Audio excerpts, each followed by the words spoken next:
Boa noite. Hoje a gente está num culto muito especial, né? Nossa 27ª Conferência Missionária. E eu queria chamar aqui na frente um jovem muito especial, que é o Rodrigo, da Asas de Socorro. Para quem não conhece, né? Para que ele possa vir falar um pouquinho para a gente. O Rodrigo é esposo da Laila e trabalha em Boa Vista, Roraima, já há 10 anos. Ele é piloto de avião e faz um trabalho assim maravilhoso. Então, a gente queria... Vem aqui, Rodrigo, para que todo mundo te veja bem, né? Rodrigo, seja bem-vindo. Que Deus possa te abençoar. Fala com a gente aqui um pouquinho para os jovens e quem está nos visitando um pouquinho do seu trabalho lá, tá? Bom, obrigado. Boa noite, gente. Agradeço a igreja porque é muito especial voltar nessa igreja aqui.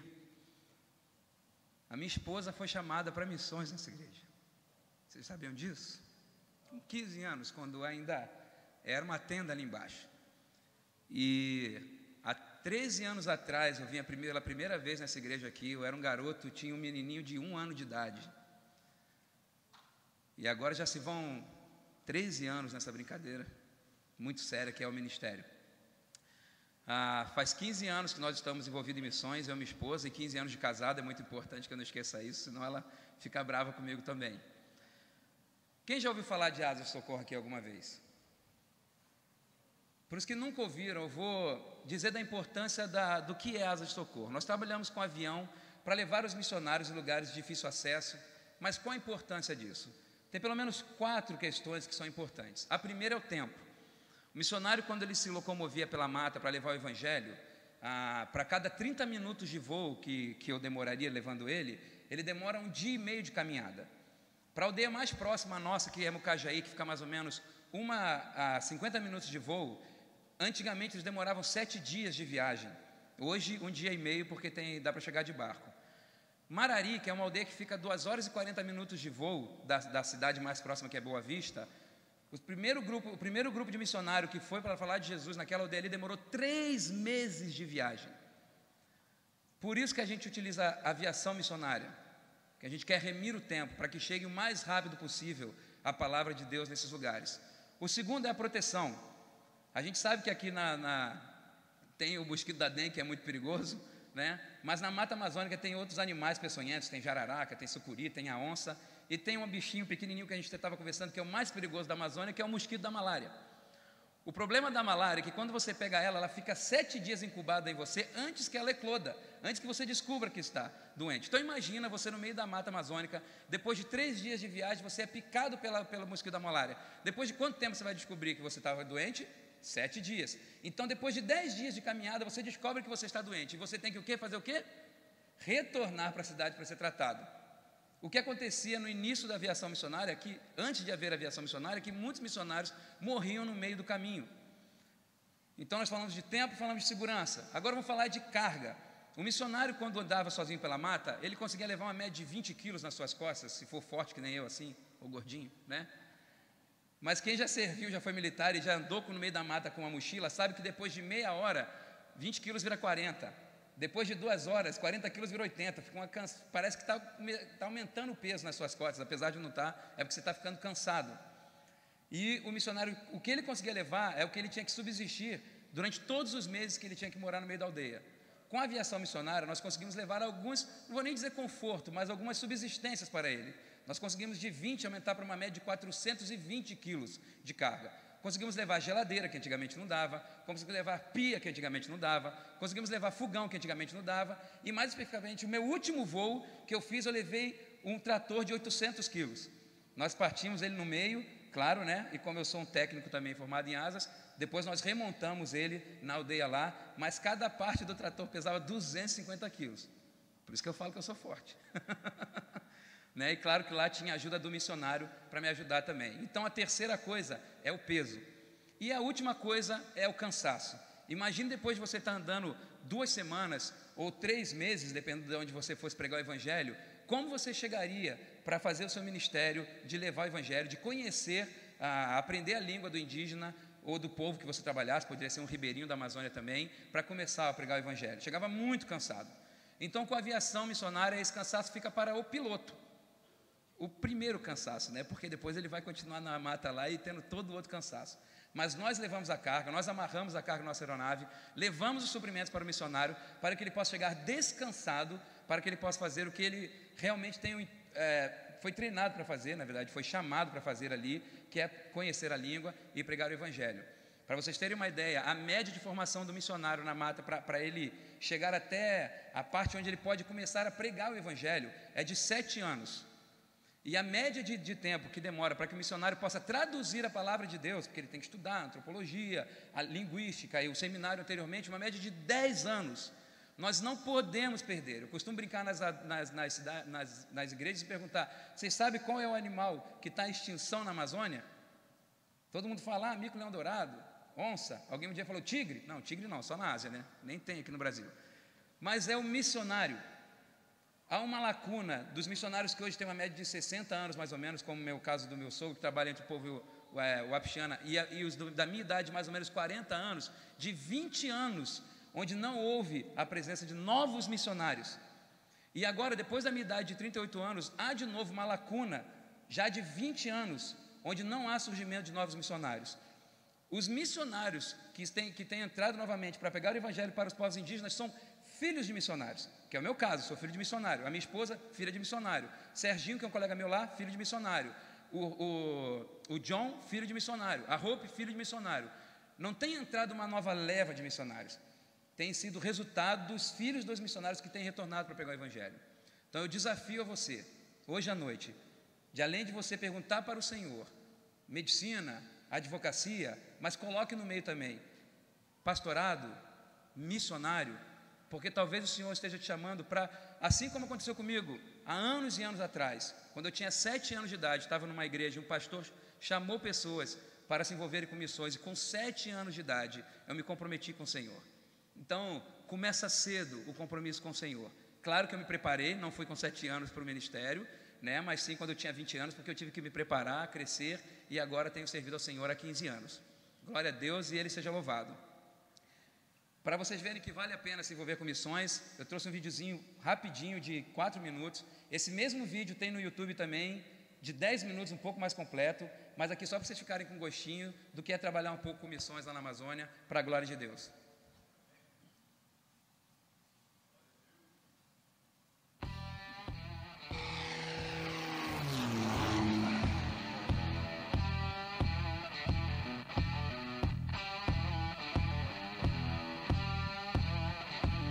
Família, viu, gente?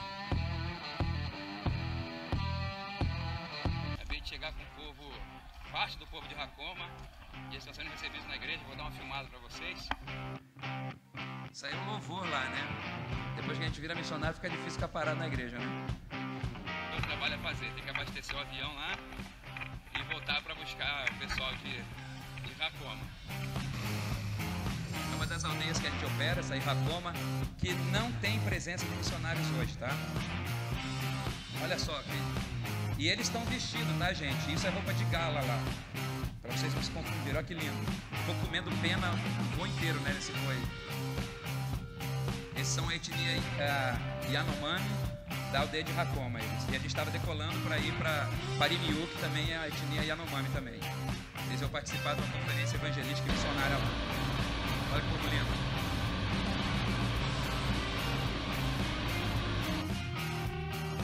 E esses 2 missionários que aparecem aí foram os primeiros missionários a se envolverem ali na área Yanomami, é o Jaime Cable e o seu Estevão. Esse é um voo que eu fiz levando, a gente está começando com os pintinhos com a aldeia de Mucajaí, então, com os Yanomamis.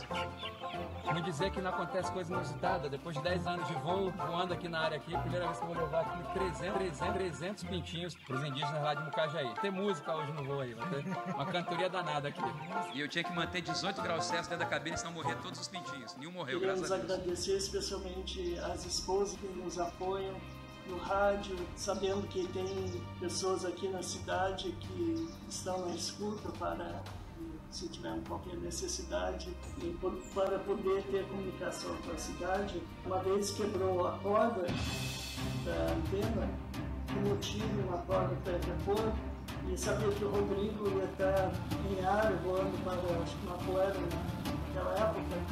Então eu pedi para ele trazer uma corda. Para não precisar parar, ele pegou e fez o lançamento da corda na pista lá de Jatapuzinho. Essas coisinhas, esses carinhos, a gente agradece muito. Filha de missionários da MEVA, passei parte da minha infância morando em aldeia Yanomami, onde meus pais trabalhavam, e nós íamos, né, nos aviões de asas de socorro. Apesar de ser muito pequeno, eu ainda lembro do cheiro do avião, as caixas sendo milimetricamente encaixadas ali na barriga do avião, e lembro também sempre dos meus pais falando de como a gente podia viajar com tranquilidade, com segurança, pela organização de asas, pela qualificação dos pilotos. A cena do avião chegando na mata, depois de você um tempo lá, quando ele vem assim na direção, taxiando, é uma coisa extremamente emocionante. Também a sensação de quando o avião vai embora, porque a gente fica ali sozinho, totalmente isolado, e é uma sensação muito engraçada. Os meus filhos também já viajaram nos aviões de asas. Hoje eu e meu marido, eu sou funcionária pública, também somos empresários, e nós continuamos, né, apoiando o trabalho de asas de socorro, ajudando no sustento de alguns missionários. E nós queremos também continuar apoiando esse ministério e fazendo parte também da vida dessa missão. Essa aí foi uma conferência que a gente fez em Haricatu, que a gente já não Yanomamis também, e eu fui buscar de Racon, Tudo, outras aldeias, e eles têm a festa normalmente da cultura, a festa sobre a morte, e aí o Complay fez uma coisa muito legal, que foi festejando a vida. Então foi muito gostoso realmente estar junto com eles lá. E essa é minha família, tá vendo? Olha como o gordinho pula alto aí, ó. Tá pensando o quê? Sabe voar, né? Igreja, muito obrigado. Deus seja louvado. Muito obrigado. Se vocês quiserem saber depois um pouco mais sobre asas de socorro, sobre ministério, se envolver com a gente, né? Nós temos um imazinho lá. Eu vou estar lá perto da MEVA, né, que o meu sogro é missionário da MEVA há 38 anos, muito mais que eu, tá? E obrigado, igreja, pela chance de agradecer a vocês, estarem conosco aí há 13 anos já, junto com o nosso ministério. Obrigado, igreja. A paz, queridos. Nós chegamos a um momento muito gostoso e um momento, assim, muito importante do nosso culto. Momento esse que viabiliza ministérios como o do Rodrigo. E, para quem não sabe, nós, Betânia, nós estamos hoje com parceria com mais de 30 missionários, trabalhos sociais, e não só no Brasil, queridos, em 9 diferentes nações. Eu gostaria de convidar os adolescentes e os jovens que vão fazer o recolhimento da nossa oferta, por favor. Enquanto isso, eu gostaria de ler com os irmãos um versículo, 1 Coríntios 2, 15 e 16. Mas quem é espiritual discerne todas as coisas, e ele mesmo por ninguém é discernido. Pois, quem conheceu a mente do Senhor para que possa instruí-lo? Nós, porém, temos a mente de Cristo. Queridos, 2 versículos tremendos. Nós, como somos espirituais, nós temos a mente de Cristo. Isso quer dizer que nós somos inconformados com a realidade desse mundo injusto, onde a pobreza, onde a injustiça, onde a maldade e o desamor têm imperado. E se nós somos inconformados, nós somos a esperança. Nós fazemos parte daqueles que trazem esperança. Nós temos a mente de Cristo. Vocês podem estar se perguntando, por que ela está falando disso nesse momento? Porque, como inconformados, nós somos geradores de transformação. Nós geramos transformação aonde nós estamos. Então, nós temos que estar sempre com a nossa mente conectada à de Cristo, como a palavra diz que nós temos. Para quê? Para que em todo momento, tudo o que nós fizermos seja como geradores de transformação. Seja na hora da oferta, seja no nosso trabalho, seja na palavra com uma pessoa em estado de rua, seja em qualquer lugar o tempo todo. Sejamos agentes de transformação. Antes de orar, eu quero só lembrar os irmãos, tem uma narrativa, que é do Beija-Flor. Vocês lembram daquela narrativa do Beija-Flor? Que ele está sobrevoando por uma floresta, e a floresta está pegando fogo. Ele tinha 2 opções. Ele escolheu a que quase ninguém escolheria. Ir lá, pegar a aguinha com o biquinho dele e jogar na floresta. Muitos riram dele. Ele poderia ter escolhido outro caminho, ir embora. Queridos, nós cristãos, no dia de hoje, nesse mundo perverso, nós temos que escolher ser como o beija-flor. Nós temos que escolher dar o nosso melhor, fazer o sobrenatural que o Senhor Jesus nos capacita para fazer. E assim nós estamos saindo da nossa zona de conforto, abençoando o Senhor, e todas as vezes que a gente abençoa, vidas são libertas do cativo. Então, assim, faça o seu melhor, oferte com o seu melhor, doe o seu tempo, seja um voluntário, queira conhecer os trabalhos da igreja. Amém? Oremos. Pai, louvado seja o teu nome, pela beleza da tua santidade, Senhor. Como é lindo ver a obra que o Rodrigo e a Laila e muitos outros missionários fazem, Senhor Jesus, para que o teu reino cresça, para que venha o teu reino sobre essa terra, Senhor. Um reino de justiça, um reino de igualdade, de equidade, Senhor. Um reino onde não falta pão para ninguém, onde não falta casa, Senhor. Onde não falta estudo, Senhor. E obrigado porque o Senhor nos escolheu. Jesus diz que assim como o Pai o enviou, Ele também nos enviou para que nós fizéssemos o mesmo que Ele. Oh, quão grande é, Senhor, esse privilégio, Deus. Eu te peço, Senhor, que todos nós possamos sair daqui com os nossos corações comovidos, Senhor, impactados, Senhor Jesus, e reconhecendo a identidade, Senhor, de geradores de transformação, Senhor. Que nós possamos transformar vidas por onde nós passarmos, Senhor. Que nós possamos, ó Deus, ter a partir de hoje um compromisso real contigo, Senhor, a respeito do teu reino, Senhor. Que seja aqui, Senhor Jesus, que seja aonde for, mas que nós possamos, ao pisar os nossos pés, trazer o teu reino sobre a terra, Senhor. Abençoe a vida de cada um, Senhor Jesus, que irá ofertar nessa noite. Aqueles que não podem ofertar, tu sabes por quê, Senhor. Eu te peço, ó Deus, cuida dos teus filhos. Em nome de Jesus, amém.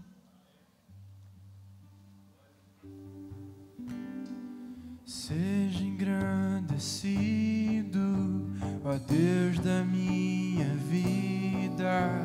Tu és o Deus da minha salvação. És a minha rocha, a minha segurança. Meus lábios sempre te exaltarão.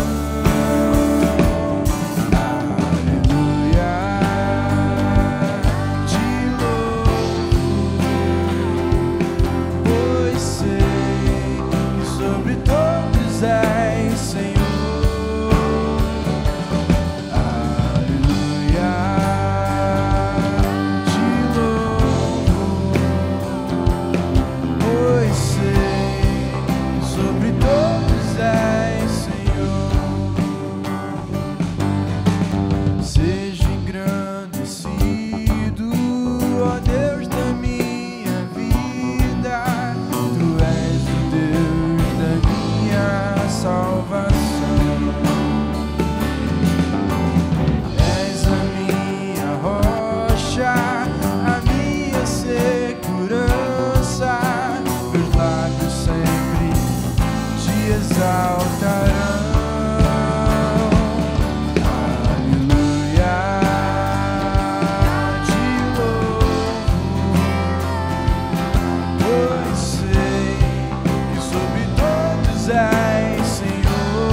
Boa noite, irmãos. Essa é uma hora muito especial também, que é a hora que nós queremos trazer os nossos missionários aqui à frente para orarmos por eles e apresentarmos para a igreja. Por favor, nossos missionários, venham aqui à frente, por favor. Nós queremos apresentá-los à igreja.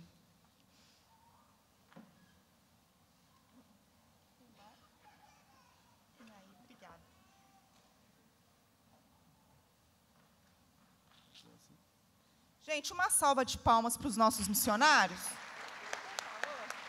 Tá bom. Amém. Glória a Deus, glória a Deus. Estamos muito felizes com a presença de vocês aqui, muito mesmo. Deus sabe como que temos planejado e orado sobre. Houve um calendário de oração, 10 dias orando, e vocês estavam num dos dias como motivo de oração, orando pela vida de vocês, pela família de vocês. Vocês são muito amados, muito queridos por nós. Falo isso em nome da Betânia, falo isso porque é de coração e é verdade. E a gente quer agora que vocês, por favor, levantem suas mãos em direção a eles, para a gente fazer uma oração abençoando esses irmãos, para darmos entrada assim, ao nosso tempo de evento, de conferência missionária nesse ano. Ó Senhor, Tu és bom, Senhor. Senhor, Tu és bondoso, Senhor. Reconhecemos, Senhor, quem Tu és na nossa vida, Senhor. E o que o Senhor está fazendo no mundo, Deus. Ó Deus, agradecemos pelas vidas dos nossos missionários, Senhor. Agradecemos, Senhor, pelos 12 aqui representados. E também, Senhor, por aqueles que não puderam vir, Senhor. O Senhor os alcance na Tua misericórdia, na Tua graça, Senhor. Oh, abençoamos suas vidas, os seus casamentos, os seus filhos, Senhor. Tudo na vida deles, que o Senhor derrame, Senhor, alegria, uma porção de alegria, Senhor. E Deus, que todos esses dias que eles estejam conosco, com a gente, Senhor, que o Senhor os cure, Senhor, que o Senhor os envolva no Teu amor, que eles se sintam amados. Dê graça a nós para que a gente seja esse instrumento, Senhor, do Teu amor para eles. Em nome do Teu Filho Jesus. Amém.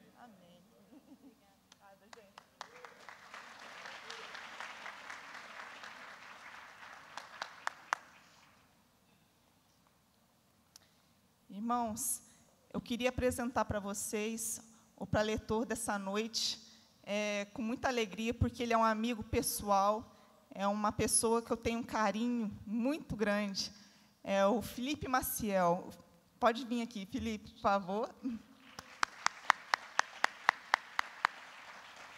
Gente, quando eu fui para mais fazer escola de missões, o Felipe era o meu líder. Gente, ele é o líder da manutenção. É uma palavra, assim, bonitinha para dizer sobre faxina. Isso mesmo, gente. Ele fazia a escala da faxina e dizia onde cada um ia limpar e o quê. Imagina que problemão que ele arrumava com dezenas de jovens, né? E nós estávamos ali para aprender mais sobre Jesus e aprender sobre liderança. E ele colocou um rapaz de 19 anos para liderar pessoas muito mais velhas que ele. E a gente aprendeu muito nesse tempo, e a gente aprendeu que o Senhor, Ele capacita os jovens também. Capacita os mais novos. E a gente está aqui para honrar a tua vida, viu, Felipe? É um prazer te receber aqui em Niterói. Ele veio de Belo Horizonte até aqui, e a gente está com o coração aberto para escutar o que Deus tem falado através de você, o que quer falar para a nossa igreja hoje. Amém? Fica à vontade, viu?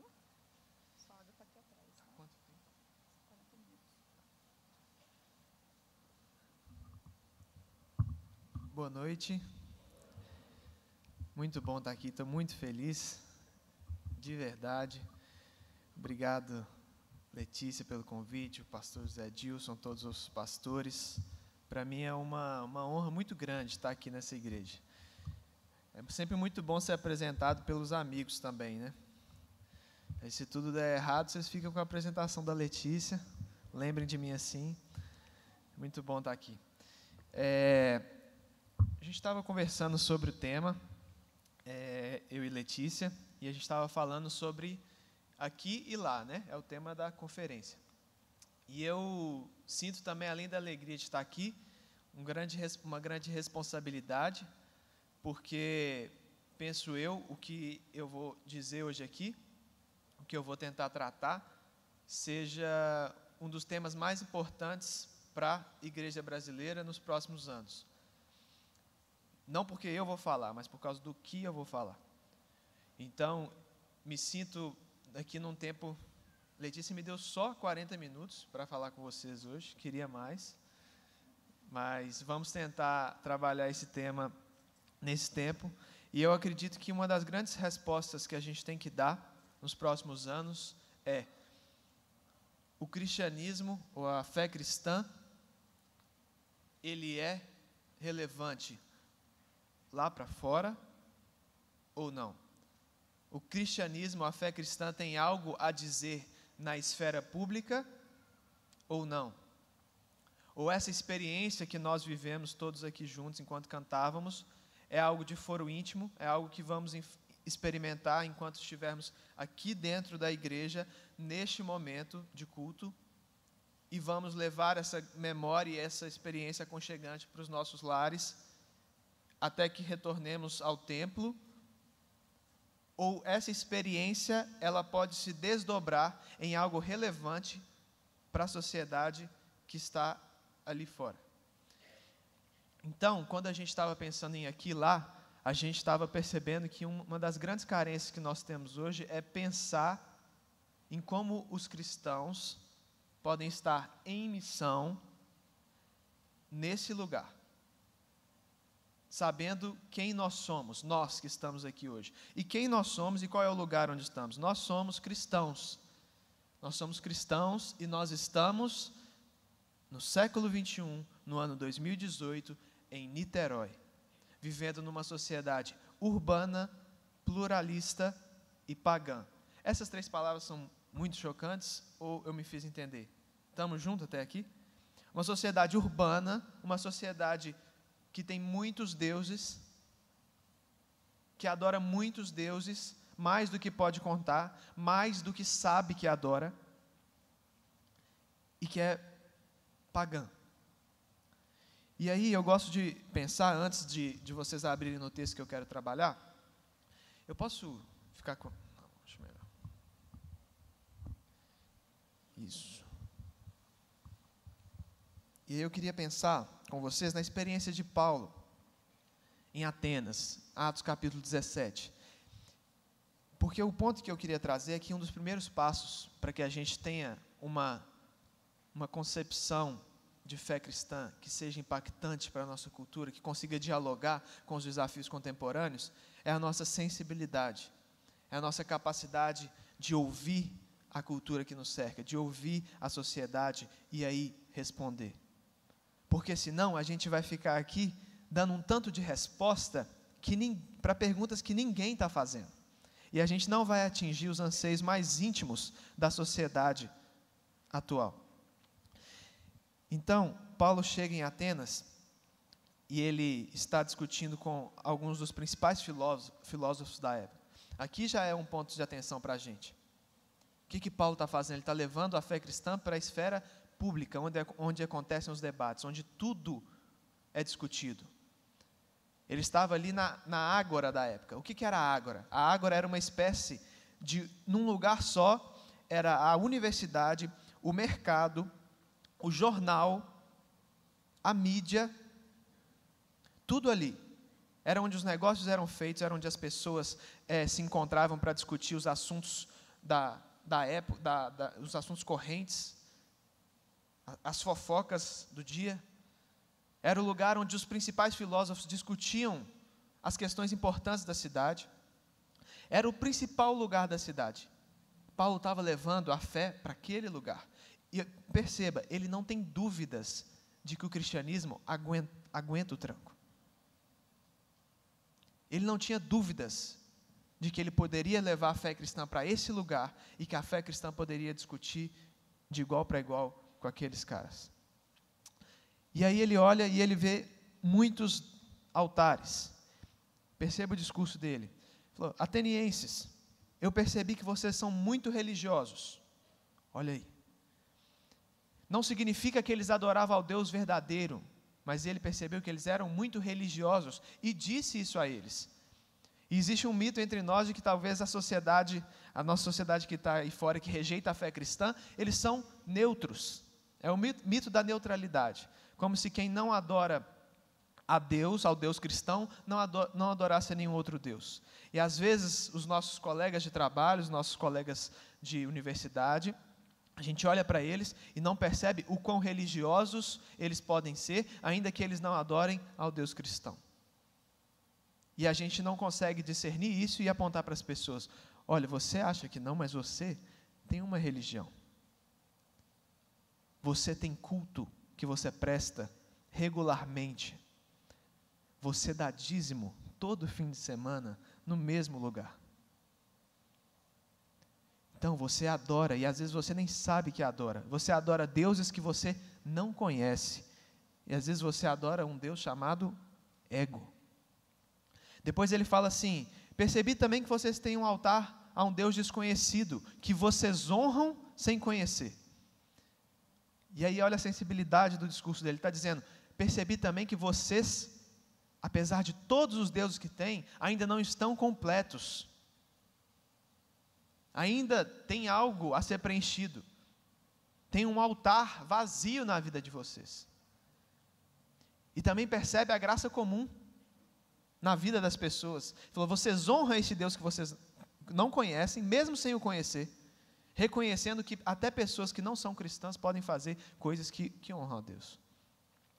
Enfim, essa experiência me impacta muito pela sensibilidade de escutar. E a palavra grega que é usada para descrever o que no texto está escrito que Paulo percebeu, é uma palavra que tem a ver com diálogo, é uma palavra que tem a ver com uma escuta atenta do coração do outro, uma escuta aos anseios do outro, e aí, com base nos padrões de pensamento do outro, uma resposta. Então, é esse tipo de engajamento que eu penso nós teremos que ter com a sociedade brasileira no século 21, ano 2018, para que a gente tenha um engajamento missionário com a nossa cultura que seja relevante. Então, o texto que eu queria trabalhar com vocês hoje é Jeremias, capítulo 29. Eu vou ler do 1 até o 14. Você pode abrir sua Bíblia. E eu queria pensar com vocês, eu queria manter a nossa conversa profunda, mas ao mesmo tempo simples, de forma que a gente consiga lembrar do que foi trabalhado aqui e que faça sentido para nós. Mas lembre-se, isso é um assunto que o desejo do meu coração é que não cesse aqui.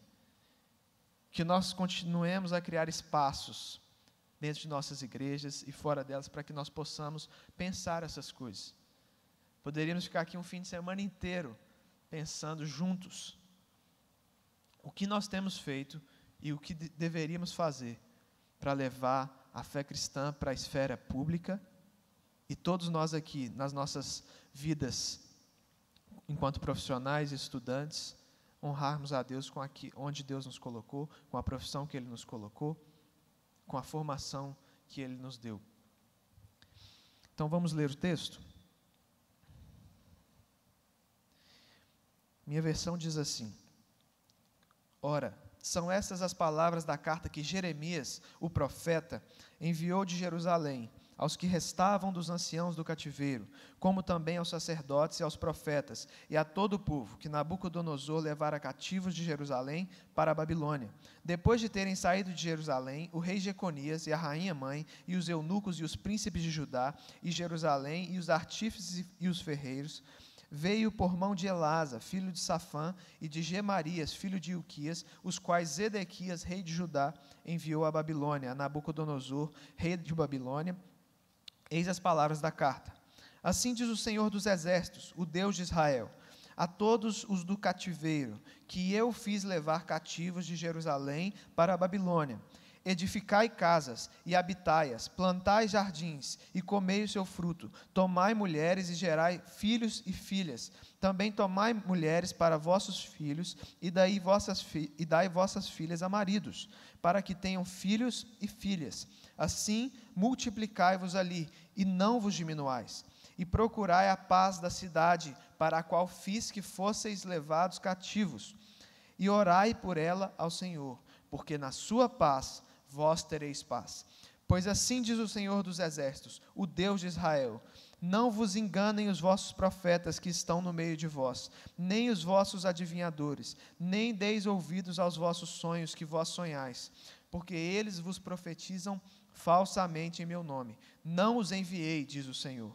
Porque assim diz o Senhor: certamente que passados 70 anos em Babilônia, eu vos visitarei e cumprirei sobre vós a minha boa palavra, tornando a trazer-vos a este lugar. Pois eu bem sei os planos que tenho a respeito de vós, diz o Senhor, planos de paz e não de mal, para vos dar um futuro e uma esperança. Então me invocareis e ireis e orareis a mim, e eu vos ouvirei. Buscar-me-eis e me achareis, quando me buscardes de todo o vosso coração, e serei achado de vós, diz o Senhor. E farei voltar os vossos cativos, e congregar-vos-ei de todas as nações e de todos os lugares para onde vos lancei, diz o Senhor, e tornarei a trazer-vos ao lugar de onde vos transportei. Pai, obrigado pela Tua palavra, obrigado por esse momento em que nós estamos reunidos em comunidade, para ouvi-la e aprender do Senhor. Nós oramos, ó Pai, rogamos pelo Teu Espírito Santo agindo no nosso meio. Nós confessamos que não temos os recursos necessários em nós para compartilhar a Tua palavra, nem mesmo temos os recursos necessários para ouvi-la. Dependemos totalmente do Teu Espírito Santo, colocamos nossas expectativas no Senhor. Fala conosco essa noite, impacta a nossa vida. Faz de nós cristãos dispostos a honrar o Senhor em todas as esferas da existência, em todos os lugares da sociedade. Nos ensina, Pai, queremos aprender. Amém. Então, vamos ao texto, depois dessa longa introdução, maior do que eu gostaria que fosse. O que está acontecendo aqui, nesse capítulo 29 de Jeremias? O que está acontecendo é, Babilônia tentou conquistar o povo de Israel, mas o povo de Israel conseguiu resistir por mais tempo ou com mais força do que eles imaginavam que conseguiriam. E aí, o Império Babilônico adota uma estratégia que eles não costumavam adotar muito com esses povos. Se um povo era muito resistente, eles simplesmente exterminavam esse povo da história. Mas Israel era um povo peculiar, tinha princípios distintos das outras nações, coisas que eles achavam interessantes, e eles decidiram adotar uma outra estratégia. Qual foi? Eles levaram cativos as pessoas mais importantes da sociedade do povo de Israel. Quem foi levado para a Babilônia? Foram levados os príncipes, os artífices, aqueles que tinham posição de influência na sociedade, aqueles que poderiam influenciar outras pessoas com o seu discurso, com a sua posição de autoridade. Levaram os melhores. Levaram, a gente fala lá em Minas, a nata. Só a parte de cima. E levaram essas pessoas para a Babilônia. Com qual propósito? Esse processo é um processo chamado assimilação cultural. Eles iam levar as pessoas mais importantes do povo de Israel para a Babilônia. Assim eles iam perder os seus costumes, as suas características que eram distintas. Eles iam adotar a cultura babilônica.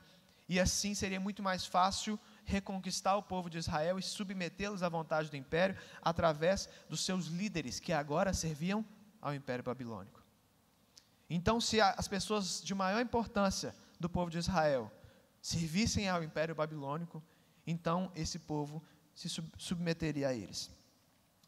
Só que os judeus, eles sabiam dessa estratégia.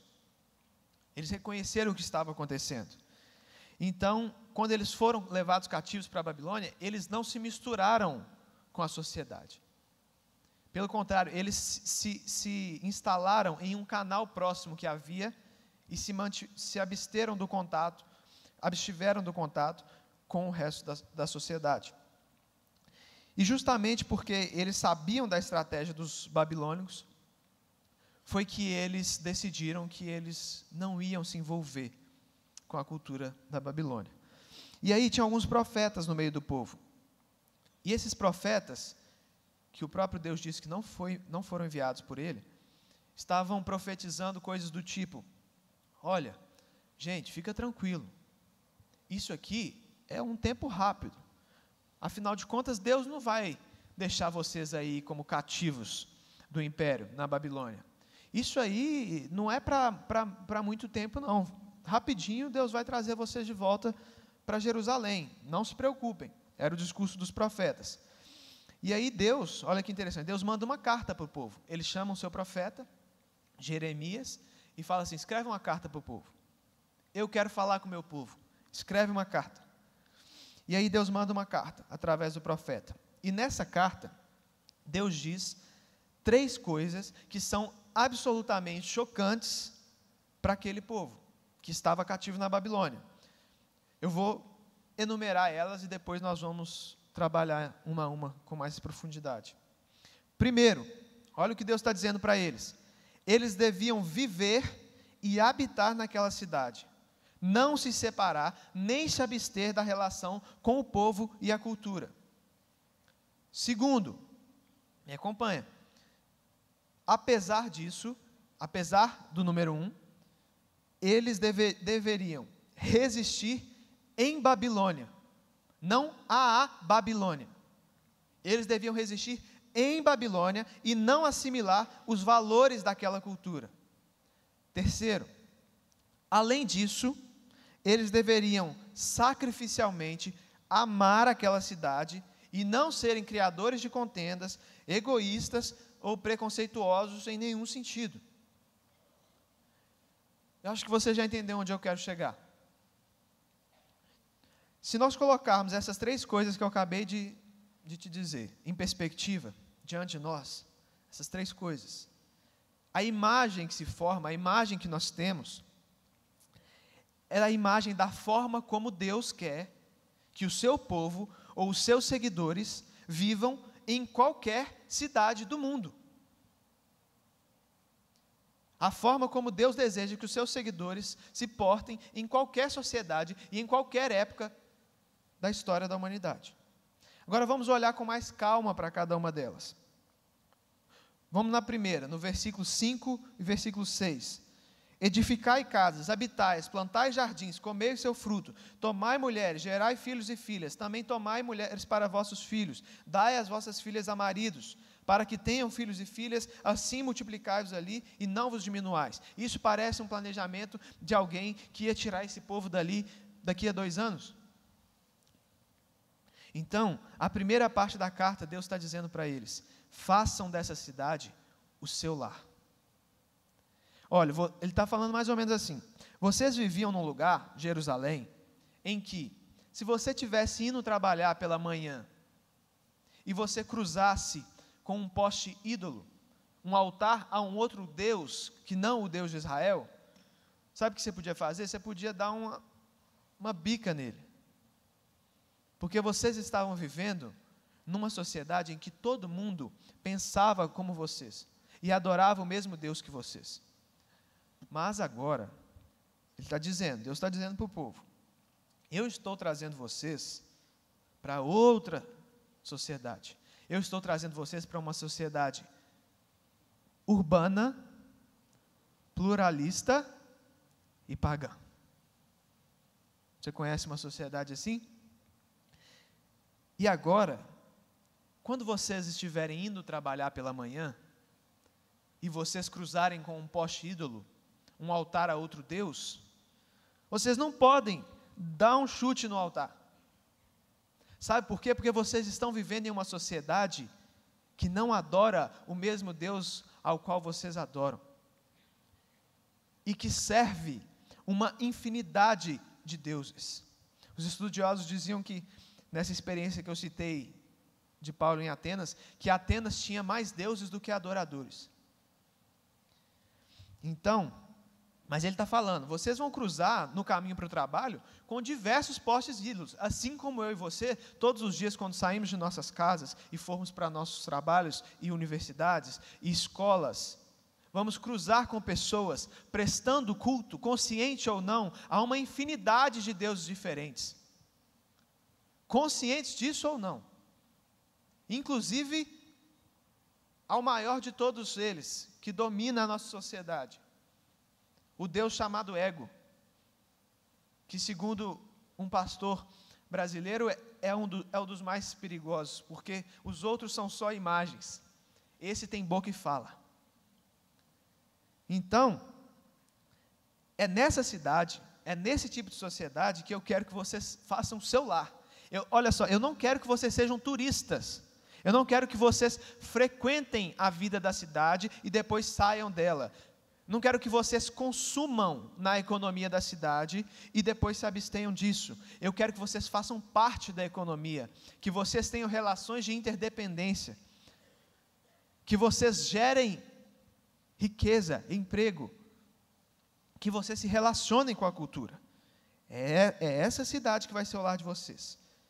Então, eu quero que vocês não se comportem como estrangeiros, que são. Vocês são cativos, vocês são estrangeiros, vocês estão de passagem por essa terra. Mas eu não quero que vocês se comportem como estrangeiros, quero que façam dessa cidade o seu lar. E aí, algumas pessoas acham que isso não tem relação nenhuma com os cristãos atuais. Isso aqui que eu estou falando. Afinal de contas, Deus está falando para judeus exilados no Império da Babilônia. Mas no Novo Testamento, todos os cristãos são considerados exilados. As palavras que Tiago usa no capítulo 1, que Pedro usa na sua primeira carta, são todas relacionadas a exílio, a refúgio, ao estrangeiro, ao peregrino.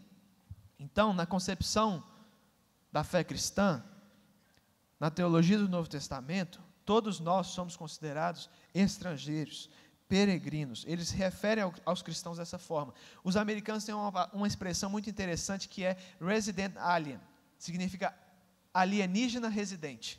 Eu acho fantástica essa expressão, porque é como se fosse uma pessoa de outro mundo que estivesse vivendo nesse mundo tempo suficiente que deram para ele um certificado de residência. E agora ele é cidadão daqui. E é isso que os cristãos são. É isso que eu e você somos. E aí, você presta atenção, você já deve ter notado isso aí quando eu li. No versículo 1, isso é uma coisa intrigante. Diz que Nabucodonosor tinha levado os israelitas cativos. E aí, mais para frente, no versículo 4, e depois Deus reforça no versículo 7, Deus diz assim que ele levou os israelitas como cativo. E aí, no final das contas, quem foi? Foi Deus ou foi Nabucodonosor que levou eles como cativos? Perceba o que Deus está dizendo. Deus está falando assim, olha, forças sociais trouxeram vocês para uma sociedade pluralista, mas eu, Deus, estava usando essas forças. Por quê? Porque eu tenho um propósito. Sim, é difícil, é duro, eu sei que não vai ser fácil, mas eu tenho um propósito para vocês, que é de fazer de vocês algo melhor do que vocês seriam se vocês não tivessem passado pelo exílio. Olha que fantástico. E eu tenho também um outro propósito, além desse, de refinar vocês. Eu tenho um outro propósito, que é o de abençoar essa cidade. Deus tem o propósito de abençoar Babilônia. Então Deus está dizendo, essas forças sociais que trouxeram vocês como cativos para cá, elas eram as minhas forças sociais. E eu tinha um plano quando eu estava fazendo isso. Ok, Felipe, e daí? Vamos lá.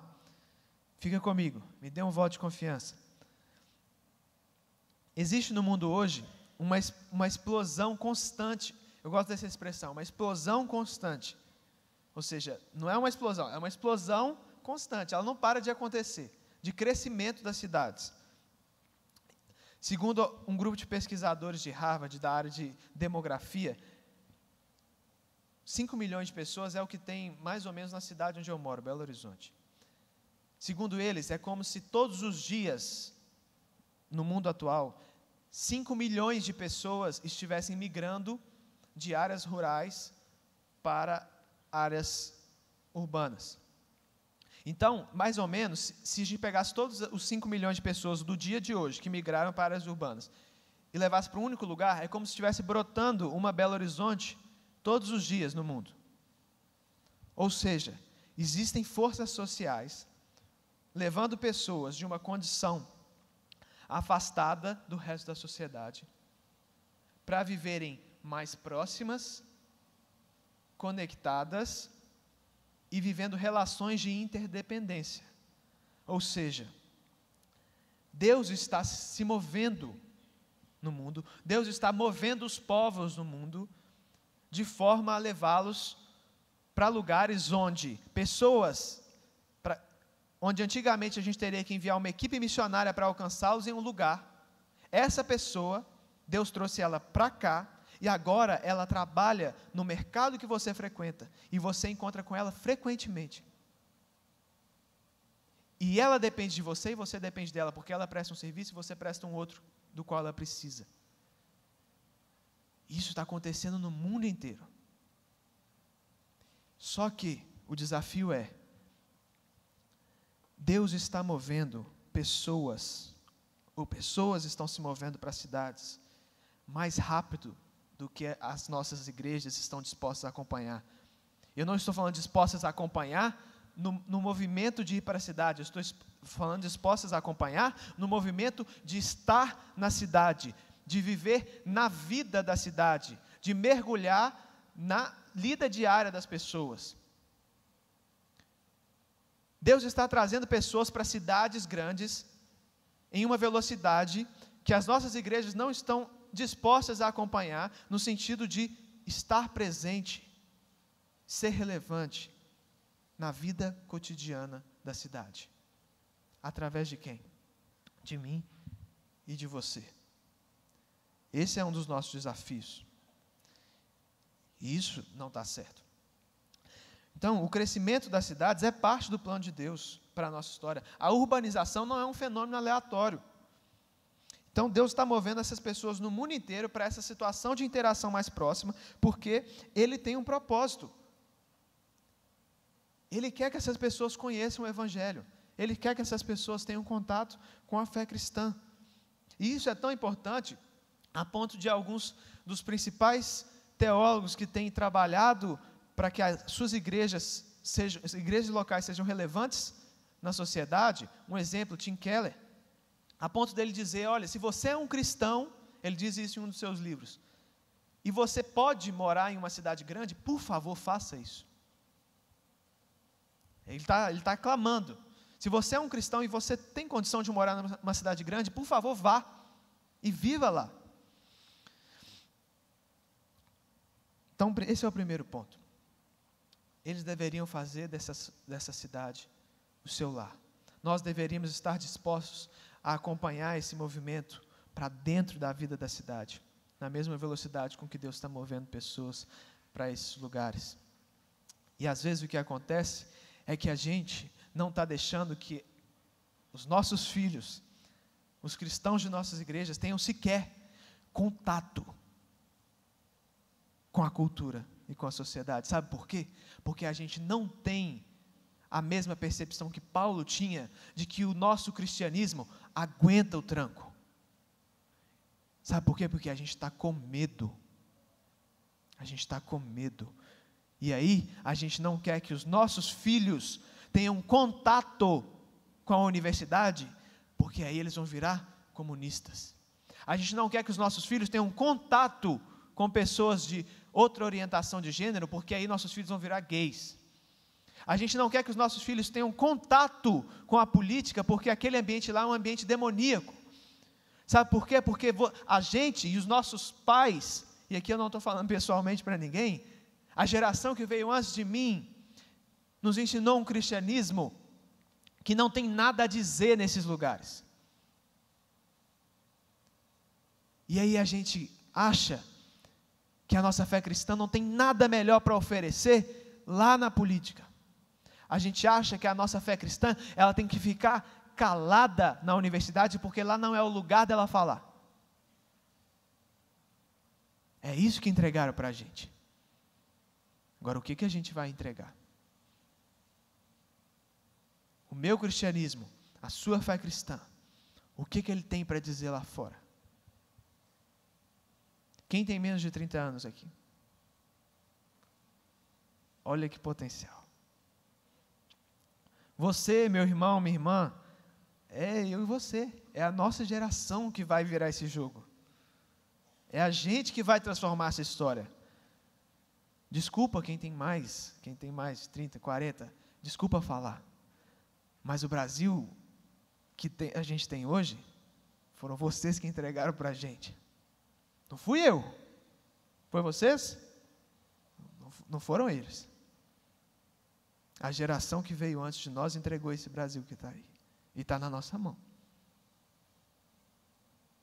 Agora, a gente tem que decidir.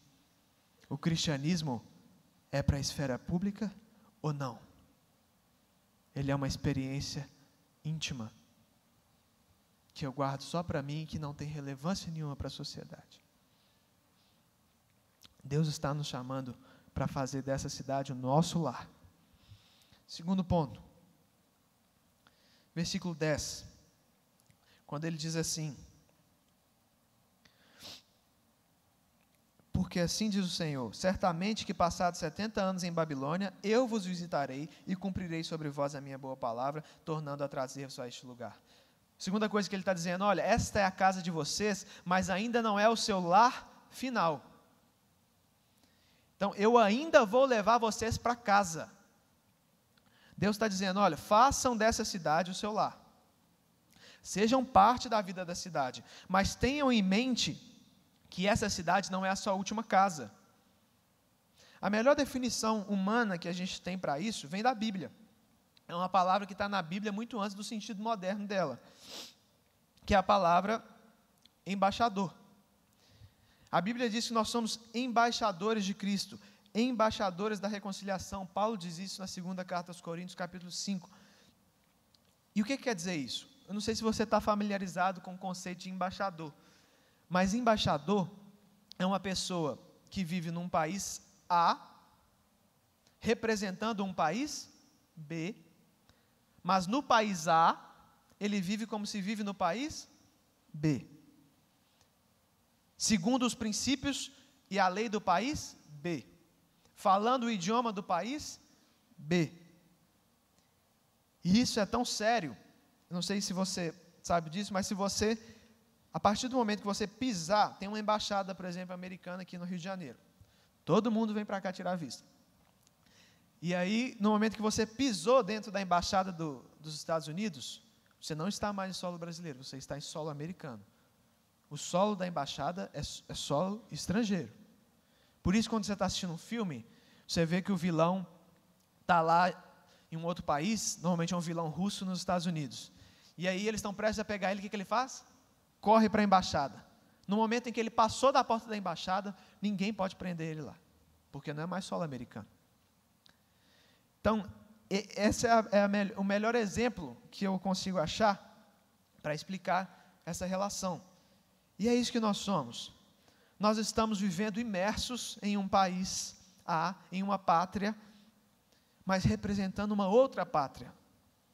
De forma que nós deveríamos viver nessa pátria como se vive na outra, segundo os princípios da outra, falando a língua da outra. Então, nós deveríamos estar na cultura, viver na cidade, mas sem nos esquecer de que pertencemos a outra cidade, de que pertencemos a outra cultura, de forma que a nossa cidadania, Paulo diz aos Filipenses, não é daqui, apesar de nós vivermos aqui. E Jesus disse que os cristãos deveriam ser como uma cidade edificada sobre um monte. Ele estava dizendo que toda cidade terrena é como uma mini cidade, operando como uma cidade celestial. Nós deveríamos ser como embaixadores de uma cidade celestial, vivendo sob influência de valores totalmente diferentes. E o que isso implica? Mas, Felipe, você não falou que nós deveríamos viver na vida da cidade, participar, nos engajar na cultura, na sociedade? Sim. Mas quais são, o segundo ponto que Deus tinha dado para o povo é, vocês não devem assimilar a cultura. Vocês devem resistir, é uma palavra que está na moda, resistência. Vocês devem resistir em Babilônia. E não assimilar os valores da cultura. Me dá um exemplo, Nós vivemos numa cultura individualista. Uma cultura do self. E nessa cultura, a frase que nos determina, que determina a forma como vivemos é eu primeiro. Eu não sei se você já parou para pensar no que isso pode causar. Para pensar no seu relacionamento, se você é casado. Já pensou se a todo momento você e o seu cônjuge dissessem sempre, eu primeiro? Eu primeiro. Já parou para pensar nas suas amizades, nas suas relações profissionais? Em toda a nossa sociedade, você percebe que isso é uma sociedade fadada à ruína? É uma cultura do fracasso. Porque se a todo momento nós vamos dizer, eu primeiro, eu primeiro. E isso não é parte da cultura do Brasil, isso é parte da nossa cultura pecaminosa. Uma criança, quando ela é um bebê, você não precisa ensinar para ela a dizer eu primeiro, ela já nasce sabendo. E no momento que ela está no seu colo e ela quer alguma coisa que você está a impedindo de pegar, e ela está chorando porque ela gostaria de pegar aquilo e você não está permitindo que ela chegue até aquele objeto do desejo dela, ela só está chorando e fazendo birra no seu colo, porque ela não tem potencial ou força suficiente para matar você. Porque se ela tivesse, ela o faria, para que ela conseguisse satisfazer a sua vontade. Porque ninguém precisou ensinar para ela que é eu primeiro. Agora, os nossos valores, a cultura daqueles que são seguidores de Jesus, não pode ser assim. Isso é apenas um exemplo. Nós somos as pessoas que vão tomar prejuízo. Nós somos as pessoas que estão dispostas a se sacrificar. Nós somos as pessoas que vão chegar aí fora e dizer, olha, você primeiro.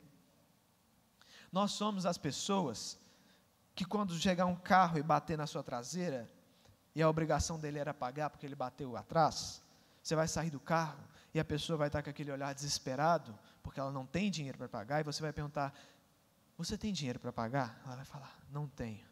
Então me passe seu telefone, porque eu vou pagar o meu e o seu. E aí a gente vai começar a deixar a nossa sociedade com uma pulga atrás da orelha, com um negócio que não desce, não dá para engolir. Porque quando alguém se comporta diferente da cultura que rege o lugar, isso causa um desconforto, que causa perguntas. E aí as pessoas vão começar a nos perguntar, por quê? Por que é que você está fazendo diferente do que todo mundo faz? Porque eu não estou acostumado com isso. Eu nunca vi alguém agindo assim. E aí eu gosto de um teólogo que diz que a missão é uma ação que exige explicação. E aí, quando a gente identificar os valores da nossa cultura, da cultura na qual estamos inseridos, que estão em desacordo com os valores de Deus, e nós começarmos com o coração atento a agir de forma a confrontar essa cultura com valores superiores, então nós seremos ouvido a nossa cultura, respondido de acordo com os padrões de pensamento que eles entendem. E aí nós vamos poder abrir a boca e falar. Sabe por quê? Porque eles estão fazendo perguntas. Porque a nossa cultura gerou dúvidas, gerou desconforto no coração deles. E eu me lembro de um pastor que contou que uma senhora começou a frequentar a comunidade dele. Depois de umas 3 semanas, ele se aproximou dela e perguntou: olha, eu percebi que a senhora é nova, como que a senhora nos conheceu? E ela disse para ele: olha, eu não era cristã, mas eu trabalho numa grande empresa da cidade. E um dia eu cometi um erro no meu trabalho que custaria o meu emprego. Mas um superior meu, ele foi até o superior dele e assumiu o meu erro e falou que tinha sido culpa dele. Então eu não perdi meu emprego. E eu fiquei sabendo disso e eu fui até ele. E eu comecei a perguntar para ele: por que é que você fez isso? Ele falou: eu fiz a coisa certa a fazer, minha senhora. E ela disse: não, eu não estou acostumada com isso. O que eu estou acostumado aqui nessa empresa é que sempre que um superior meu erra, eu assumo o erro. Eu estou acostumada a assumir o erro dos outros, sem eu querer. Mas isso que você fez, que é uma pessoa que tem um capital pessoal, uma credibilidade, abrir mão de parte disso para assumir o meu erro e me livrar da minha culpa, isso eu nunca vi acontecer. E ela insistiu com ele, ele falou: olha, eu só vou te responder isso porque a senhora está me pressionando. Mas eu sou cristão. E ela falou: e daí? Ele falou: e daí? Que toda a minha existência é baseada no fato de que um dia alguém tomou a minha culpa. E se isso não influenciar a forma como eu me relaciono com as pessoas, isso não faz sentido para mim. Toda a minha vida é baseada no fato de que um dia, quando era para eu receber a culpa pelo que eu fiz, alguém me livrou da minha culpa. Se eu não puder viver assim para outras pessoas, então não faz sentido. É esse tipo de sede que nós vamos causar nas pessoas. Estou caminhando para o final. Sei que meu tempo já está encerrando. Então, terceiro e último ponto. Então, antes do terceiro ponto, o que eu queria dizer é que a forma como nós lidamos com os principais assuntos da cultura, da nossa cultura contemporânea, vão levar as pessoas a nos fazer perguntas. A forma como nós vamos lidar com dinheiro, poder e sexo precisam confrontar os valores com os quais a nossa cultura lida com isso. Nós não somos dos que dizem sempre eu primeiro. Nós somos dos que se sacrificam em favor da comunidade. Ok, Felipe, mas como é que a gente vai conseguir fazer isso? Olha só, tem uma coisa aqui nesse texto que está no versículo 7, que eu acho que é o principal. E procurai a paz da cidade, para a qual fiz que fosseis levados cativos, e orai por ela ao Senhor, porque na sua paz vós tereis paz. Busquem a paz e a prosperidade da cidade. A palavra usada aqui para paz é shalom. Shalom é uma palavra que no meio cristão, gospel, brasileiro, está extremamente banalizada. Mas eu queria que a gente olhasse com temor para isso aqui. Shalom é uma palavra tão profunda, mas tão profunda, que não existe uma palavra em português que eu consiga traduzir isso, não existiria sequer uma frase que daria conta do sentido dessa palavra. Talvez precisaríamos de um parágrafo.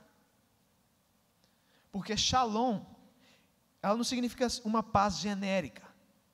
Shalom significa economicamente prósperos, psicologicamente saudáveis, socialmente justos, espiritualmente saudáveis. Shalom é algo grande demais para ser banalizado. Shalom é de um significado profundo e de uma importância enorme. Então nós devemos buscar o florescimento da cidade em todas as áreas. E não é algo simples, não é algo pragmático. Tem gente que, às vezes eu participo de algumas conversas que as pessoas falam assim: a gente tem que pregar o evangelho, e aí esse irmão converte, e aí a gente prega, o outro irmão converte, e ele vai se tornar uma pessoa melhor, aí esse vai se tornar uma pessoa melhor, e aí a gente vai transformando pessoas em pessoas melhores, até que a maioria vai ser boa, e a nossa sociedade vai ser boa. Não é isso que está falando. Não é isso. Não é algo como se a gente estivesse produzindo pessoas boas em série. E cá para nós, irmão, me desculpa, tem que falar isso, mas quem te disse que os cristãos são moralmente melhores? Quem foi que te disse que você é uma pessoa melhor do que pessoas que professam outra religião? Sabe por quê? Porque o que te faz cristão não é a sua boa conduta. O que te faz cristão é o que Jesus Cristo fez por você. O que te faz cristão é que você reconhece Jesus Cristo como seu Senhor e Salvador. Mas, deixa eu te falar, não duvide que o seu vizinho, que é espírita, seja um pai melhor do que você é. Não duvide que o seu colega de faculdade, que é da Umbanda, seja um profissional melhor do que você é. Não duvide que o seu conhecido, que é ateu, cuide da natureza melhor do que você cuida. Porque o que te faz cristão não é que você é uma pessoa boa. Então, não é sobre fazer pessoas boas em série até que todo mundo seja bom.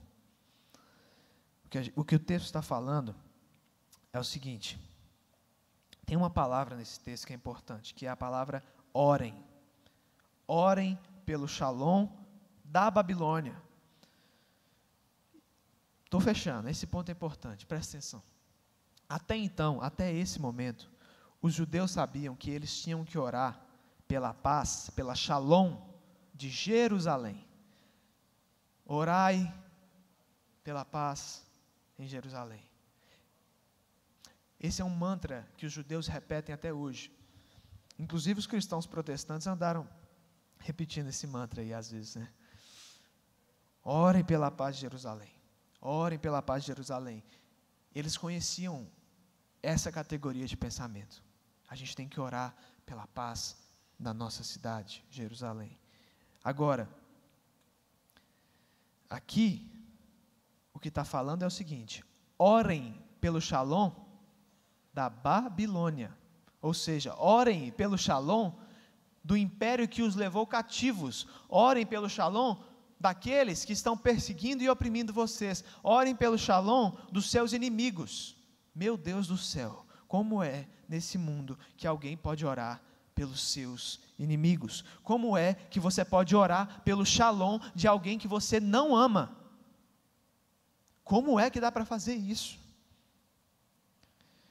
Então, esse trecho de Jeremias 29, é talvez a coisa mais próxima, no Antigo Testamento, do que Jesus disse no Sermão do Monte, em Mateus 5. No Sermão do Monte ele disse: amai a vossos inimigos, bendizei os que vos maldizem, fazei bem aos que vos odeiam, e orai pelos que vos maltratam e vos perseguem, para que sejais filhos do vosso Pai que estás nos céus.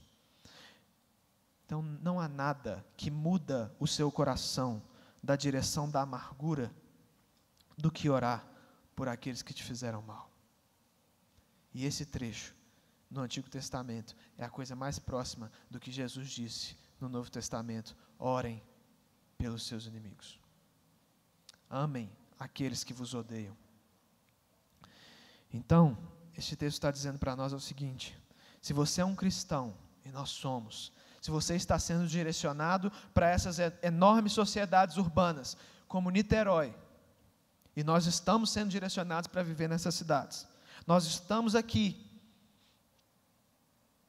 é claro que você deve falar com as pessoas da sua cidade sobre a sua fé, é claro, mas é seu trabalho, é meu trabalho, amar essa cidade, orar pelas pessoas dessa cidade, se importar com elas, se colocar a serviço dessa cidade, para fazer dessa cidade um ótimo lugar para se viver, não só para aqueles que não professam a mesma fé que você, para aqueles que professam a mesma fé que você, mas para todos, inclusive os que se opõem a você e os que fariam todo o mal que pudessem para te tirar daqui.